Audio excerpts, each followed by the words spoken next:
మీరు కొత్తగా business start చేయాలనుకుంటున్నారా? మార్చ్ 16-17 హైటెక్స్ లో ఫ్రాన్సెస్ ఇండియా బిగ్గెస్ట్ ఫ్రో ఎక్స్పో. 2019 ఎన్నికల సమయంలో సీఎం జగన్ పై కత్తితో దాడి చేసి సంచలనానికి తెరలేపిన కోడికత్తి సేను తాజాగా మరో సంచలన నిర్ణయం తీసుకున్నాడు. అతను రాజకీయాల్లోకి ప్రవేశించాడు. 5 ఏళ్లు జైలు జీవితం అనుభవించి ఇటీవలే ప్రజా జీవితంలో అడుగుపెట్టిన కోడికత్తి సేను తాజాగా జై భీమ్ భారత్ పార్టీలో చేరారు.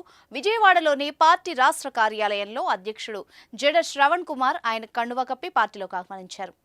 మరి కోడికత్తి సేను ఎన్నికల బరిలో ఉంటారా? ఉంటే ఏ స్థానం నుంచి పోటీ చేస్తారు అనేది ఇప్పుడు ఆసక్తి రేపుతోంది.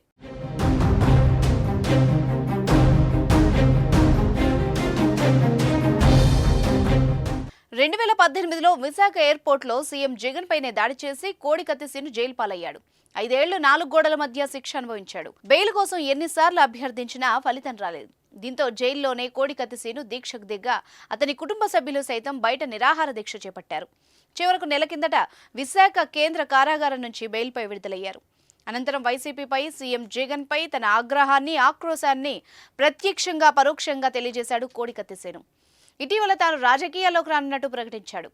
జైలు జీవితం తనలో చాలా పరివర్తన తీసుకొచ్చిందని, తాను ఎన్నికల్లో పోటీ చేయాలని నిర్ణయం తీసుకున్నానని కోడికత్తి సేను వెల్లడించారు. ఏ పార్టీ అవకాశం ఇవ్వకపోతే స్వతంత్ర అభ్యర్థిగా ఆయన బరిలోకి దిగుతానని జై భీమ్ భారత పార్టీలో చేరక ముందు పేర్కొన్న ఆయన, అన్యాయానికి గురవుతున్న ప్రజల పక్షాన పోరాటం చేయడానికి తాను రాజకీయాల్లోకి వస్తున్నట్టు చెప్పాడు. ఈ క్రమంలోనే ఆయన జై భీమ్ పార్టీ కండువా కప్పుకున్నాడు.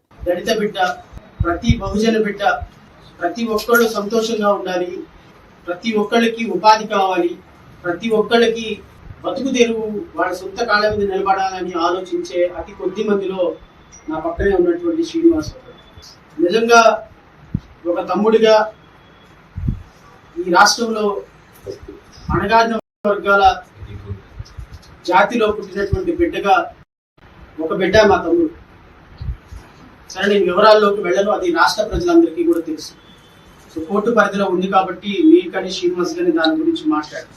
చట్టసభల్లో అడుగుపెట్టి పేద ప్రజల సమస్యల్ని తీర్చాలనే రాజకీయాల్లోకి వస్తున్నట్టు కోడికత్తి సేను చెప్తున్నాడు.